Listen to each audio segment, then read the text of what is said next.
Mapagpalang umaga. Inaanyayahan ko po kayo na samahan ako panoorin ang video na ito. Mga bidyong inihanda ng mensahero ng silangan na kung saan inilahad niya dito ang mga tunay na pangyayari. Libo-libong taon na po ang nakakaraan. Tara po, panoorin po natin. Baka dito po ang iyong matagal nang gustong malamang katotohanan.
Masayang balita mga Ophirians, sa pagpapatuloy ng ating pagtatalakay tungkol sa banal na pangalan, magpapauna muna tayo ng konting paalala. Una, kailangang napanood nyo ang part 1 dahil hindi nyo lubos na mauunawaan itong video kung lalaktawan ang first part. Ang inyong malalaman sa videong ito ay isang banal na pangalan na hindi dapat kutsain at gamitin ng walang katuturan. Sa madaling salita, kailangan nating ingatan, igalang, at pakang banalin. Nasusulat sa Biblia na walang kapatawaran sa sinumang magkakasala laban sa Holy Spirit. Mark chapter 3 verse 28 hanggang 29. Truly I tell you, people can be forgiven all their sins and every slander they utter. But whoever blasphemes against the Holy Spirit will never be forgiven. They are guilty of an eternal sin. Sinasabi ng talata na ipagpapatawad ang lahat ng kasalanan, ngunit walang kapatawaran sa sinumang magkakasala laban sa Holy Spirit. Kasama po dyan ang pagyurak sa banal na pangalan. Magkasala na tayo sa ibang bagay, huwag na huwag lamang sa kanyang pangalan. Noong unang isinalin ang Biblia, ang ginawang pagtakwil sa banal na pangalan at ipinalit dito ang pangalan na hango sa mga Diyos-Diyusan ay tahasang pagyurak, blasphemy laban sa Holy Spirit. Ganon din ang patuloy na pagtatangkilik sa mga pangalang na uugnay sa mga Diyos-Diyusan. Kung susuwayin nyo ang paalala namin, nasa inyo na po yan. Wala na kaming pananagutan. Kung itong inilalahad namin ay hindi katanggap-tanggap sa inyong kalooban, mangyari lamang na humayo na lang kayo ng mapayapa. Kapag alam nyo na ang tunay na pangalan, alalahanin nyo itong paalala sa Exodus chapter 23 verse 13.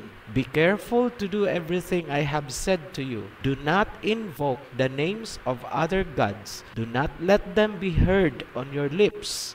Mahigpit ang bili ng Ama sa kanyang mga tao. Huwag tatawag sa ibang pangalan na hango sa mga Diyos-Diyosan, ni hindi daw dapat marinig sa kanilang mga labi. Matapos naming ilahad ang aming nalalaman, nasa inyo na ang pagpapasya. Kung doon pa rin kayo sa pangalan na ipinalit ng mga hintil, kayo na ang bahala. Mamili kayo. Pangalan ng mga Diyos-Diyusan ang itatawag nyo sa may likha o ang pangalan na kanyang ibinigay sa ating mga pinakaninuno, mga Hebrew Shemites. Ngayon, kung hindi ka pa handa na tanggapin ang tunay na pangalan ng Ama at ng Mesaya dahil hindi mo kayang talikuran ang minanamong katuruan mula sa mga hintil, huwag mo nang ituloy ang panunood nitong video. Ituloy mo na lang kung ano ang gusto mo. tapos na ang responsibilidad naming ipaalam ito sa inyo. Sinasabi sa Revelation chapter 22 verse 11, hayaan na ang mga baluktot na magpakabaluktot at ang mga matuwid ay lalong magmamatuwid. Ituloy natin ang pagtatalakay. Ano ang tamang bigkas ng pangalan ng Ama na YHWH? Ang original Paleo-Hebrew ay walang mga vowels na nakasaad. Kaya nga, sinabi ng mga scholars noon na hindi raw ito mababasa o hindi mabibigkas. Ngayon, bakit ganun ang kanilang sinasabi? Kasi ang ginagamit nilang alphabet ngayon ay Masoretic Modern Hebrew, taliwas sa ginagamit ni Moses na Paleo-Hebrew na ating ipinaliwanag sa unang bahagi nitong video. Ngayon, paanong nasira ang Paleo-Hebrew ni na Moses? Sino ang nakialam? Kung napanood ninyo ang Creation series at Babylon series, saka nyo palang mauunawaan ang malalim na motibo sa likod nitong mga pangyayari. Ang sumira sa Paleo-Hebrew ay ang Mystery Babylon na sinasabi din sa Book of Revelation. Paano nila ginawa? Ipinasok nila ang Nikud sa Paleo-Hebrew, kaya nagbago ang mga vocalization at nawala ang mga kahulugan ng mga salita. Ginawa nilang Babel ang Biblia. So ano itong Nikud? Ang Nikud ay isang system of vowels na inimbento ng mga Babylonian Masoretes at ito ay ipinasok nila sa mga manuscripts mula sa Paleo-Hebrew. Itong nakikita nyong maliliit na tuldok na pula at blue ay mga Nikud gawa ng mga Babylonians. Ang mga tuldok na yan o Nikud ay wala sa original na Paleo-Hebrew ni Moses. Dahil dyan, malaki ang ipinagbago ng Hebrew vocalization. Kung bubuhayin mo si Moses at dadalhin mo ngayon sa Israel, hindi na siya makakaintindi. Malayong malayo na ang salitang Hebrew ngayon sa salita nila noon. Itong mga Masoretes na nakapwesto sa Babylon, Tiberia at Jerusalem ang tinatawag sa Biblia ng mga scribes or iskriba. Kalahi yan ng mga sumakop sa Israel ni Jacob. Na-hijack nila ang Hebrew alphabet at ang Torah ng Israel. Ngayon nyo malilinawan ang pinaghuhugutan ng galit ng Misaya sa mga eskribas at pariseyos. Ipinasok kasi nila sa Torah ang Babylonian system. Paano ba ang pagbabasa o vocalization sa Masoretic Modern Hebrew? Ang pagbabasa ay mula sa kanan papunta sa kaliwa. Sa example na nakikita nyo, ang unang text mula sa kanan ay katumbas ng ating letter H. Ang sumunod papuntang kaliwa ay ang W. Pansinin nyo na ang W ay nagiging vowel ang tunog depende kung saan nakaposisyon ang tuldok. Kapag ang tuldok ay nasa ibabaw ng W, ito ay nagiging O, kaya ang basa ay ho. Kapag ang tuldok ay nasa kalagitnaan ng W, ito ay nagiging U, kaya ang basa ay nagiging hu. Kapag naman nasa ibaba, ito ay nagiging E, kaya ang basa ay he. Same rule na po yan across the alphabet, maliban lang sa dalawang exemption, ang Aleph at ang Ain o Ayin.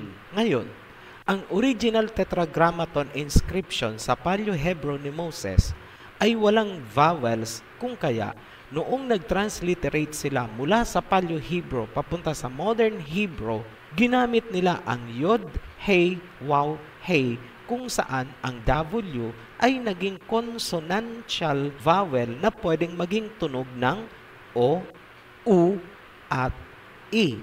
Dahil dyan, naglabasan ang mga bigkas na gaya ng Yahweh, Jehovah, Yehovah, Yehovah, at Yahuwah, at saka Yahowa, at kung ano-ano pang vocalization. But, strictly speaking, ang Paleo-Hebrew ni Moses ay walang tunog na I, O, at U, at mas lalong walang tunog ng letter J. Pasensya na po sa mga natamaan, pero huwag kayong masasaktan. Alam naman namin na kaya kayo nakarating dito Dahil sa inyong paghahanap ng katotohanan, alam namin ang sincerity ninyo. Sa makatuwid, nasira o nawala ang tunay na vocalization ng YHWH dahil sa Babylonian system na ipinasok nitong mga tinawag ng Misaya sa Matthew na brood of vipers. Bago tayo tumuloy sa vocalization ng YHWH, bigkasin muna natin ang Hebrew alphabet gamit ang Paleo-Hebrew vocalization. Ang bigkas ng Paleo-Hebrew ay kagayang-kagaya ng abakadang Pilipino bago pa ipinasok ng mga Kastila ang katon. Tanungin nyo na lang po ang mga lolo at lola nyo na inabutan ang katon. Yung BLL, SH, parang ganyan ang tunog. Alam yan ng mga lolo natin. Ang alpabetong Pilipino natin ay naka-default sa tunog ng A, kagaya ng ancient Sanskrit na pinaniniwalaan ding galing sa ancient Paleo-Hebrew ni Moses. Lahat ng syllables and vocalization sa Paleo-Hebrew ay tunog ng A maliban sa ain or ayin. Subukan nating magbasa ng Paleo-Hebrew ni Moses. Simula po ito sa kanan, papunta sa kaliwa. Magsimula tayo sa unang linya. A, ba, ga, da, ha, wa, za, ka, ta, ya, ka, la, ma, na, sa, ay, pa, taza, kwa, ra, sya, tha. Familiar po ba sa inyo ang tunog? Ngayon, alam niyo na kung bakit sinabi ni Father Chirino na may obscurity ng salitang Hebrew ang lingwahe nating mga Ophirians. Marami tayong salita ngayon na nag-uugat sa Paleo-Hebrew tulad ng salitang Asaya sa Bicol at Samar. Marami po yan at hindi lang basta katunog lang dahil pareho ang meaning sa Hebrew. Ihihiwalay natin yan ng topic in the future. Ngayong alam na natin ang Paleo ay nakadefault sa A, mauunawaan na natin bakit hindi naglalagay ng A o Aleph sa pagitan ng mga consonants. Ganyan ang pagkakasulat ng ancient writings ni Moses.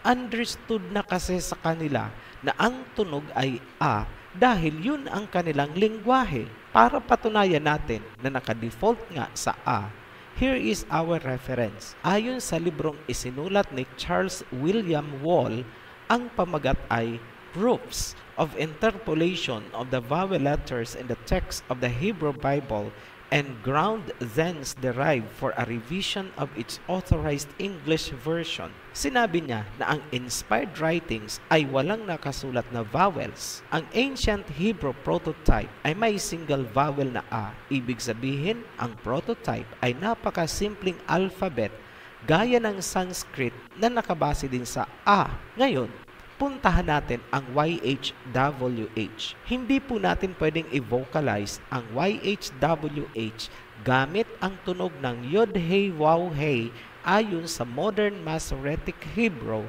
dahil ganyan ang paulit-ulit nating sinasabi, ang Paleo ay nakabase sa A by default. Basahin nyo ngayon ang YHWH na naka-default sa A. Lalabas ang pangalan ng ama ay Yahweh. Ophirian, bakit hindi nilagyan ng isa pang A sa dulo? Hindi ba dapat naging Yahweh? Hindi po, kasi ang A ay binibigkas kung may susunod pang syllable. Kung wala nang susunod na syllable pagkatapos ng last letter, hindi na po bibigkasin ang tunog na A. Gaya halimbawa ng salitang Yada. Ang ibig sabihin niyan ay praise o pagpupuri. Hindi po binabasa na Yadaha. Ang pangalan ni Isaiah sa Hebrew ay Yashaya, hindi po Yashayaha. Isa pang halimbawa ay ang pangalan ni Judah. Ang pangalang Judah ay kombinasyon ng dalawang Paleo-Hebrew word na Yahawa at Yada. Ang kinalabasan ay Yahawada na ang ibig sabihin ay praise Yahweh. Noong isinali na sa English ang Yahawada, ito ay naging Judah.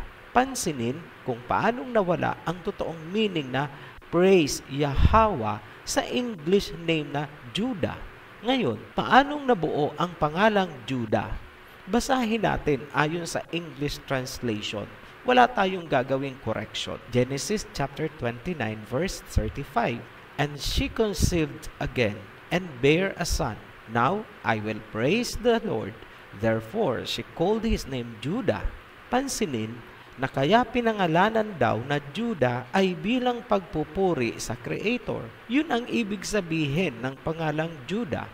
Pero sa English translation, hindi mo na makikita ang koneksyon ng praise the Lord sa salitang Judah na wala.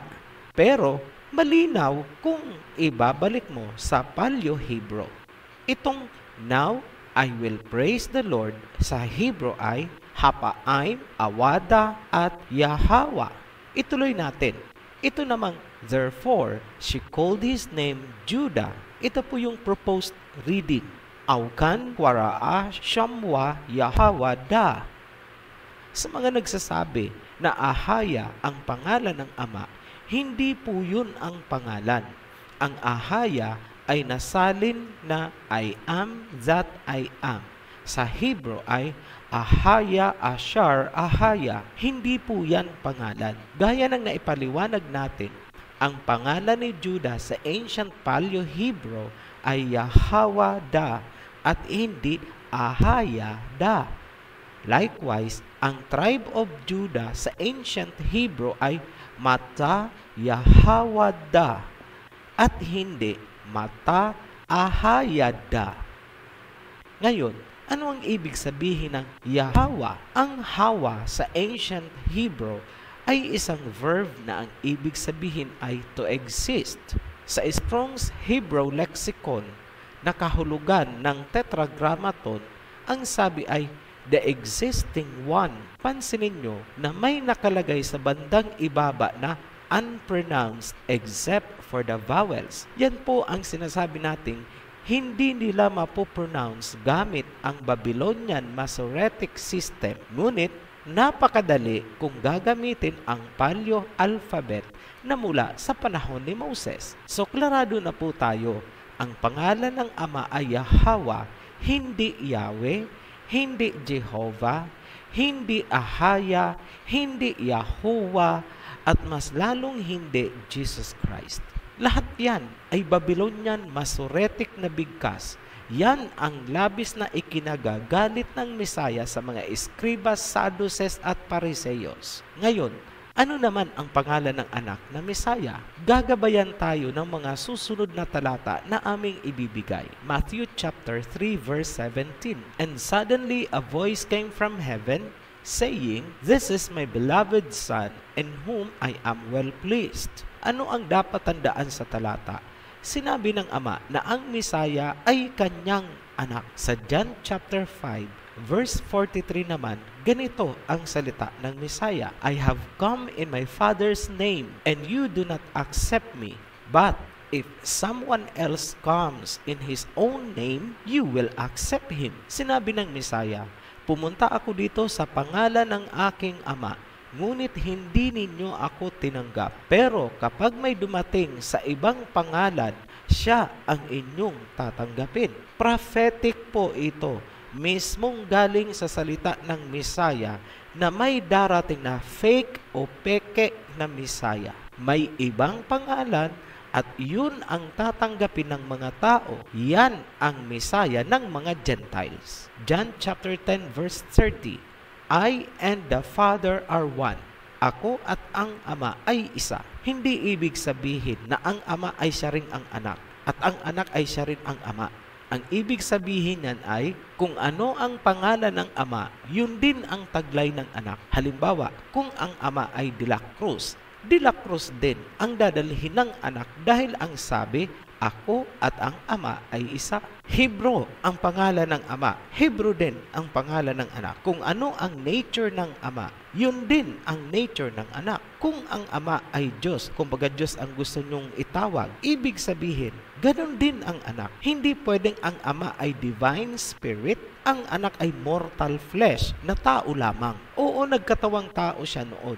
Pero hindi ibig sabihin na tao pa rin siya hanggang ngayon. Baka nakakalimutan nyo na umakyat ang anak at naupo sa trono katabi ng ama. Ephesians chapter 1 verse 20 hanggang 23. Basahin nyo po yan. Tapos sabihin yung tao lang. Check your logic. Ngayon, basahin natin ang John chapter 14 verse 6. I am the way, the truth, and the life.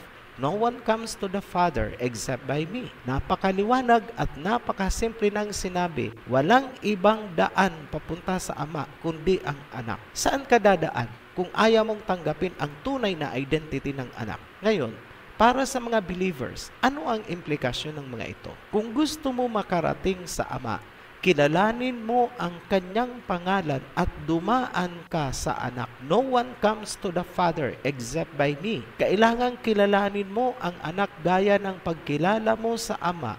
Dahil I and the Father are one. Kung ano ang pangalan ng Ama, bit-bit at nasa pangalan ng anak.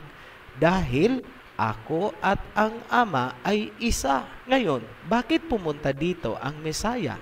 Isang rason upang ipakilala o i-reveal ang Ama. John chapter 17 verse 25 hanggang 26. Righteous Father, though the world does not know you, I know you, and they know that you have sent me. I have made you known to them. Maliwanag na sinasabi ng talata, ang adhikain ng anak ay ipakilala o i-reveal ang Ama sa mundo. Bahagi ng pagpapakilala ay ang pagre-reveal ng pangalan. Bakit kailangang makilala ng mga tao ang pangalan ng Ama? Acts chapter 4 verse 12.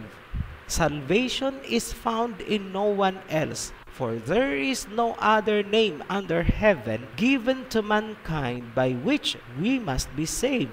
Maliwanag na sinabi, walang kaligtasan sa sino mang hindi kumikilala sa tunay na pangalan ng Ama dahil walang ibang pangalan na ibinigay na makakapagligtas. Biblia po ang nagsabi niyan, hindi po kami. Direkta, kung gusto nyo kayo ang magbasa, andyan ang verse. Word for word. Ayaw nyong tanggapin? Nagagalit ka? Bahala ka. Walang pumipilit sa'yo. Hindi mo rin kailangang makipagdebate o makipagtalo sa amin. Just take it or leave it. Bilang konklusyon, dahil ang pangalan ng Ama ay Yahweh at alam na nating ang Ama at ang anak ay isa. Ibig sabihin, ang pangalan ng anak ay Yahweh Shai. Ang Yahweh Shai ay nangangahulugang Yahweh is salvation. In the same manner na ang pangalan ni Joshua sa Hebreo ay Yahweh Shai din. Pareho sila ng pangalan. Ay nangangahulugan ng Yahweh is salvation. Yan ang context kung paano muling ni-reveal ng Messiah ang Ama sa Israel ni Jacob. Ang Yahweh at ang Yahweh Shai ay dapat nating ingatan at pakang banalin. Thou shalt not take the name of Yahweh thy Elohim in vain, for Yahweh will not hold him guiltless that taketh his name in vain. 10 Commandments po yan. Sa susunod na video, Part 3, ipapaliwanag namin paano nagkaroon ng mga salitang Jesus Christ, Lord, at God. Mga salitang ipinasok ng mga nag-translate ng Biblia. Saan galing ang mga salitang yan? Malalaman nyo sa susunod na video nitong series. Muli po kaming nagpapasalamat sa inyong patuloy na pagsubaybay sa ating series. Para sa mga new subscribers, welcome home to our heritage. At para sa lahat, be blessed. Maraming salamat po. Nakaabot po kayo sa dulo ng video na ito. Kung kayo man po ay may katanungan, pinutin lang po ang link sa ilalim ng video na ito. Sama-sama po nating alamin, unawain, kung kayo man po ay mayroon pang ibang katanungan. Salamat po. Be blessed. Shalom.